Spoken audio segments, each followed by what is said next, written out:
Hey friends, if you wish to use Format Painter in Microsoft Word, then please watch this video. I will guide you through the procedure. Now, it's not very difficult. Here's what you have to do. Select the text for which you need Format Painter, and in the Home tab itself, you'll find this Painter, Format Painter tab.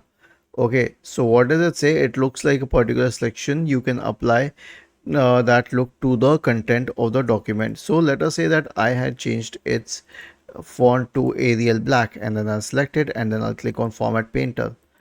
Okay, and then it will be applied to the entire document, and to escape it, just press cancel. That's how easily it can work. Other than this, you can always right click on it, and then you will find this option for Format Painter here, and again to escape it, press escape. Was this helpful? If yes, then please subscribe to the channel. If not, then let us know in the comment section of the video on how we could help you further.